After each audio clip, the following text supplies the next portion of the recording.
നമ്മുടെയൊക്കെ ജീവിതത്തിൽ പോസിറ്റീവായിട്ട് നോ പറയേണ്ട ഒരു സിറ്റുവേഷൻ എങ്കിലും ഉണ്ടായിട്ടുണ്ടാവും. പക്ഷേ എന്തുകൊണ്ടോ നമുക്കവിടെ നോ പറയാൻ സാധിച്ചിട്ടുണ്ടാവില്ല. എന്തുകൊണ്ടായിരിക്കും നമുക്കൊരു പോസിറ്റീവ് നോ പറയാൻ പറ്റാത്തത്? എങ്ങനെയാണ് നമ്മളൊരു പോസിറ്റീവ് നോ പറയേണ്ടത്? അതിൽ 4 പ്രധാന കാര്യങ്ങളാണുള്ളത് ശ്രദ്ധിക്കേണ്ടത്. ഫസ്റ്റ് വൺ എന്ന് പറയുന്നത്, നോ പറയുമ്പോൾ എടുത്തു ചാടി എനിക്കത് പറ്റില്ല, എനിക്ക് അത് ഇഷ്ടമല്ല, ഞാനത് ചെയ്യില്ല, ഇങ്ങനെ പറയാതെ ദേഷ്യം മാറ്റി വെച്ചിട്ട് എനിക്ക് സോറി, എനിക്കത് പറ്റില്ല, എനിക്കത് ചെയ്യാൻ പറ്റില്ല, ക്ഷമിക്കണം, ഇങ്ങനെ പറയുന്നതും മറ്റതും തമ്മിൽ നല്ല വ്യത്യാസമില്ലേ? അപ്പോൾ ആ ഒരു രീതിയും ഈ ഒരു രീതിയിലേക്ക് വരുമ്പോഴത്തേക്കും തീർച്ചയായിട്ടും കേൾക്കുന്നവർക്ക് അത് മനസ്സിലാക്കാൻ സാധിക്കും. ഒരു പക്ഷേ നമ്മൾ സ്നേഹിക്കുന്നവരാണെന്നുണ്ടെങ്കിൽ അവർക്കത് മനസ്സിലാവും എന്തുകൊണ്ടാണെന്നുള്ളത്. രണ്ടാമത്തെ കാര്യം, ഓവറായിട്ട് എക്സ്പ്ലെയിൻ ചെയ്യാതിരിക്കുക. അവർ കാരണം ചോദിക്കും എന്താണെന്നുള്ളത്.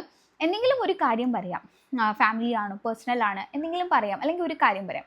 ഓവറായിട്ടൊരു 10-100 കാര്യങ്ങൾ പറയുമ്പോൾ അത് കൂടുതൽ കോംപ്ലിക്കേറ്റഡ് ആവത്തേ ഉള്ളൂ. അപ്പോൾ ആ കാര്യം ശ്രദ്ധിക്കുക. മൂന്നാമത്തെ കാര്യം എന്ന് പറയുന്നത് ബോഡി ലാംഗ്വേജ് തന്നെയാണ്.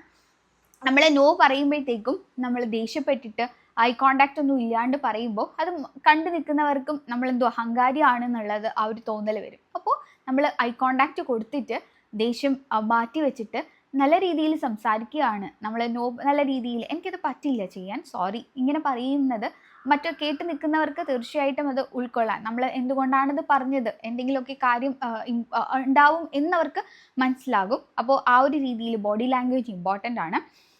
നാലാമത്തെ കാര്യം എന്ന് പറയുന്നത്, നമുക്കിങ്ങനെ നേരിട്ട് പറയാൻ പറ്റിയില്ലെങ്കിലും നമുക്കിങ്ങനെ പറയാം, ഞാനത് ശ്രമിക്കാം, എനിക്കറിയില്ല, ഞാനൊന്നും കൂടെ ചിന്തിക്കട്ടെ. ഈ ഒരു രീതിയിൽ നമുക്ക് നോ പറയാം. മറ്റു രീതിയിൽ പറയാൻ ബുദ്ധിമുട്ടുള്ളവർക്ക് എനിക്ക് ഉറപ്പില്ല, ഞാൻ നോക്കാം, ആ ഒരു രീതിയിൽ നമുക്ക് ആ ഒരു നോ പറച്ചിലിനെ നമുക്ക് മാറ്റിയെടുക്കാവുന്നതാണ്. അപ്പോൾ ഈ 4 കാര്യങ്ങളാണ് നമ്മൾ ശ്രദ്ധിക്കേണ്ടത്. ഒരു പോസിറ്റീവ് നോ പറയുന്നത് കൊണ്ട് നമ്മുടെ ജീവിതത്തിൽ എന്തൊക്കെ മാറ്റങ്ങൾ ഉണ്ടാവും, നമുക്ക് നേടിയെടുക്കാൻ പറ്റുന്ന 3 കാര്യങ്ങളൊക്കെ ഉണ്ട്. നമ്മൾ ഡീറ്റെയിൽ ആയിട്ട് വീഡിയോ ഇട്ടിട്ടുണ്ട്. സോ വീഡിയോ ആവശ്യമുള്ളവർക്ക് വീഡിയോ കയറി കാണാവുന്നതാണ്. താങ്ക്